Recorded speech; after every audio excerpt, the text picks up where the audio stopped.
Yo, konnichiwa. Di video kali ini, Mimin mau ngebahas manhwa yang berjudul Fermi Great Lord. Tapi sebelum lanjut ke videonya, buat kalian semua yang baru bergabung atau baru mampir ke channel ini, bisa bantu channel ini dengan cara klik tombol like, tombol subscribe juga nyalain loncengnya agar video-video di sini semakin membaik lagi. Dan kalau ada salah dalam penyampaiannya, mohon dimaafin. Yaudah, nggak usah lama-lama, kita langsung aja yuk gas videonya.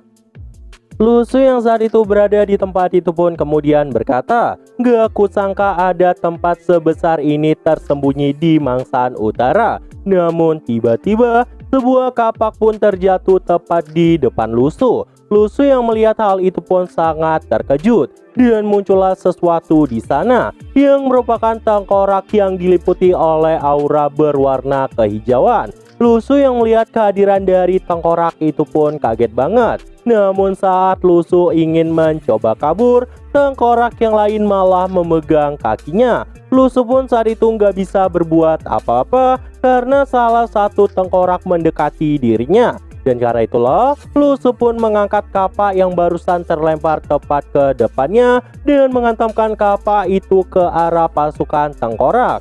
Lusu pun saat itu berkata, "Pergilah kau tulang jelek, namaku adalah Lusu. Dan aku bukanlah pecundang. Beristirahatlah dengan tenang." Lusu pun saat itu kembali menebas tengkorak yang memegang kakinya. Tetapi meski tangannya udah putus, tengkorak itu masih hidup saat itu.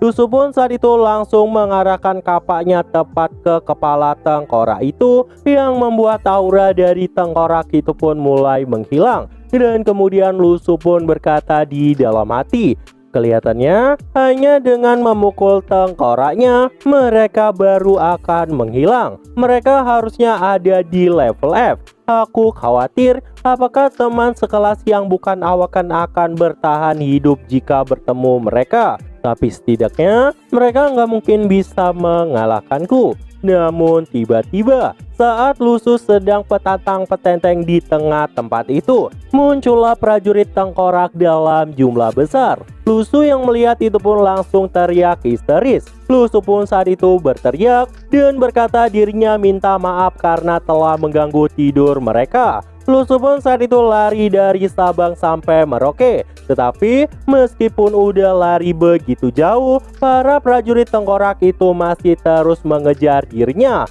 Lusu yang terus-terusan dikejar itu pun menjadi kesal dan berkata di dalam hati, "Kapan kalian akan menyerah mengejarku? Setidaknya biarkan aku istirahat sebentar." Lusu pun saat itu terus mencoba lari dari mereka. Sampai pada akhirnya Lusu pun berhasil menjauh. Lusu yang udah kecapean itu pun berkata, "Dasar kerangka sialan, aku saat ini lapar banget." Namun tiba-tiba Lusu pun mulai kepikiran, kalau itu adalah hutan, harusnya ada sesuatu yang bisa dimakannya. Lusu pun saat itu melihat beri yang ada di bawah. Dan karena di beri itu ada bekas gigitan hewan, Lusu pun merasa kalau beri itu tidak beracun. Dan setelah dirinya mencoba, ternyata itu sangat enak dimakan. Lusu pun saat itu berniat untuk mengambil beri yang ada di atas pohon. Namun tiba-tiba para tupai yang melihat itu pun langsung pergi ke suatu tempat untuk menyampaikan sesuatu kepada raja mereka. Prajurit tupai pun saat itu berkata, "Ada seseorang yang mencuri beri kita." Mendengar itu, si raja mereka pun kembali berkata, "Kalau begitu ambil semua senjata kita. Pohon itu adalah milik kita." Mereka pun akhirnya sampai di tempat Lusu dan melempari Lusu saat itu.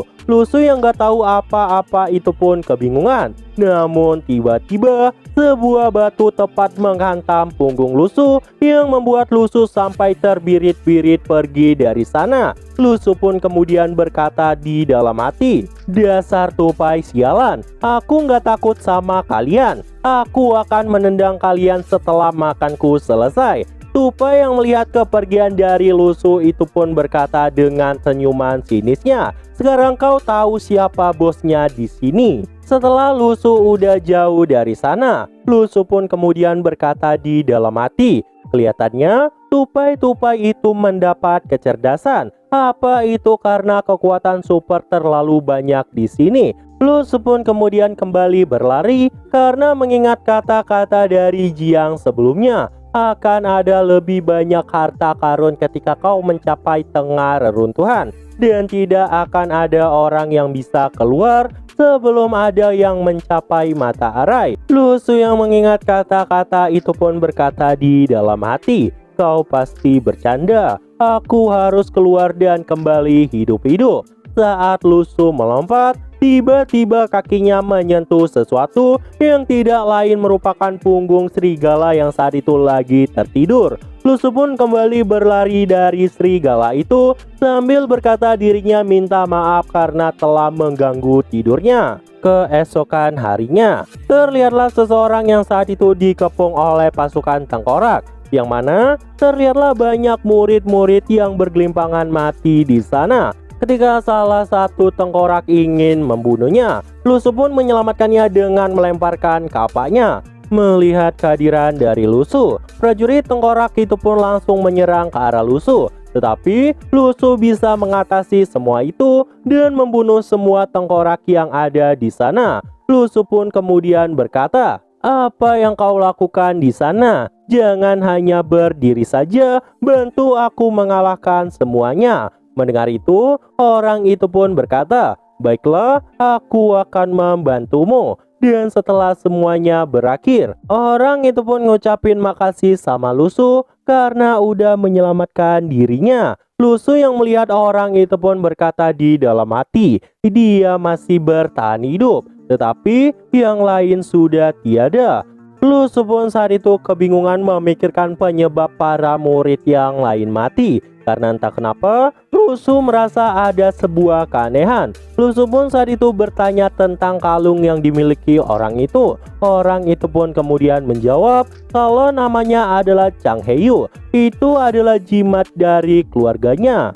Heng Yu yang ketakutan itu pun langsung minta izin sama Lusu agar dirinya dibolehkan untuk ikut dengan Lusu karena dirinya takut jika ada pasukan tengkorak lagi. Lusu yang mendengar itu pun berkata kalau itu boleh. Lusu pun saat itu menggunakan nama palsu sebagai Liu Li yang berasal dari kota Nanyang. Mendengar itu, Heng Yu pun berkata kalau dirinya berasal dari kota Nanyang. Dan seketika suasana senyap pun terjadi. Namun tiba-tiba Heng Yu pun berkata di dalam hati, apa aku di sini bersama orang tolol lainnya? Apakah kau pernah mendengar cerita tudung merah? Kenapa kau tidak bisa menyadari kalau ada sesuatu yang bersembunyi di dalam tubuh Heng Yu? Saat aku melihatmu, aku tahu levelmu dan aku bisa membunuhmu suatu hari nanti. Heng Yu saat itu terus berpura-pura untuk mengikuti Lusu. Lusu pun kemudian merangkul Heng Yu sambil berkata kalau dirinya itu harus berhati-hati karena ada tengkorak yang bersembunyi di bawah tanah. Karena itu, Heng Yu nggak boleh menginjak gundukan tanah seperti yang ada di depan sana. Namun, Heng Yu yang punya niat jahat itu pun sengaja menginjaknya dan kemudian berkata kepada Lusu, maaf, tapi aku sudah tidak sengaja menginjaknya. Lusu yang mendengar itu pun jadi panik dan tiba-tiba muncullah prajurit tengkorak di sana. Heng Yu yang melihat rencananya itu berhasil pun langsung tersenyum. Namun setelah mereka kabur, ternyata Lusu lari lebih kencang dari dirinya dan Heng Yu yang berada di paling belakang. Heng Yu pun jadi kesal karena Lusu bisa berlari seperti itu dan rencananya pun pada akhirnya gagal.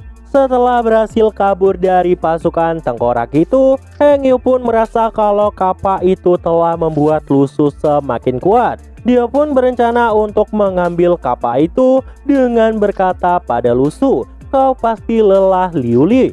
Biarkan aku membantumu dengan membawa kapak berat ini. Mendengar itu, Lusu pun tidak menanggapi perkataannya karena Lusu juga bisa membawanya dengan sangat mudah. Dan kemudian Lusu pun berkata, ayo kita istirahat. Reruntuhan terlihat berbahaya pada malam hari. Kita lanjutkan besok pagi. Singkat cerita, Heng Yu yang lagi beristirahat itu pun mulai merasakan kelaparan. Namun tiba-tiba dirinya mencium sesuatu. Lusu saat itu ternyata membawa makanan. Dirinya pun saat itu bertanya pada Lusu apa yang Lusu makan itu. Kenapa auranya sangat menyengat? Lusu pun bilang kalau itu adalah makanan yang dibawanya. Dan kemudian Lusu pun berkata dengan tatapan sinisnya, apakah ada yang penting dari tahu yang beraroma busuk itu? Atau harus kubilang bahwa kau akhirnya bisa berhenti berpura-pura? Kau bukanlah pecundang. Kau hanya ingin membunuhku jika ada kesempatan. Bukankah aku benar? Mendengar itu, Heng Yu pun langsung tertawa dan berkata, hahaha, ternyata kau udah tahu. Kenapa kau tidak bilang dari awal? Jika aku menghitung darimu, aku nantinya akan membunuh 20 siswa. Itu artinya aku akan dapat hadiah yang bagus. Heng Yu pun saat itu langsung melesat untuk membunuh Lusu. Tetapi Lusu langsung mengarahkan kapaknya tepat ke arah Heng Yu. Namun Heng Yu saat itu masih bisa menghindarinya. Lusu yang melihat Heng Yu bisa menghindar itu pun berkata di dalam hati, dia sangat cepat. Ketika aku bertarung dengan nyawa, maka yang akan terjadi pada yang kalah adalah mati. Lusu yang gak mau mati itu pun langsung mengeluarkan pedang dari tubuhnya, yang membuat Heng Yu yang terkejut itu pun sampai menembus tubuhnya. Heng Yu yang keluar darah dari mulutnya itu pun berkata, aku nggak nyangka kau adalah level C. Dan setelah serangan dari Lusu mengenai jantung dari Heng Yu, Lusu pun bertanya-tanya apakah Heng Yu saat ini beneran udah mati. Namun tiba-tiba muncullah Heng Yu yang dipenuhi dengan aura kemerahan menghantam tempat Lusu saat itu. Untungnya Lusu saat itu bisa menghindar. Heng Yu yang melihat dirinya selamat dari maut itu pun berkata, untungnya aku masih punya ini.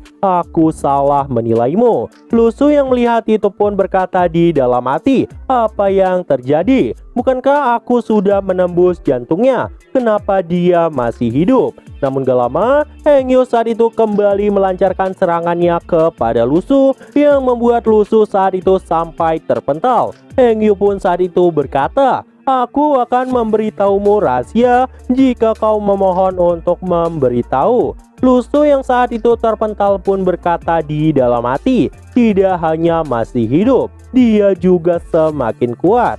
Melihat Lusu yang saat itu nggak bisa apa-apa, Heng Yu pun berkata, apakah pedang yang sangat kuat itu satu-satunya kartu asmu? Lusu pun saat itu langsung melesat dan menyadari kalau sumber kekuatan dari Heng Yu adalah kalungnya. Lusu pun saat itu berkata, kalau dirinya udah tahu kalau sumber kekuatan dari Heng Yu adalah kalungnya. Heng Yu yang melihat itu pun langsung menjaga jarak dari Lusu dan akhirnya semuanya pun terbongkar. Heng Yu pun saat itu menjadi sangat kesal dan langsung melancarkan tinju kuatnya ke arah Lusu sambil berkata, pergilah ke neraka. Namun Lusu tiba-tiba menghilang dari tempatnya dan muncul tepat di atas Heng Yu saat itu. Lusu pun kemudian berkata, biarkan aku menjawab. Aku punya lebih dari satu kartu as. Tiba-tiba Lusu saat itu langsung menghantam pundak dari Heng Yu dengan sangat kuat.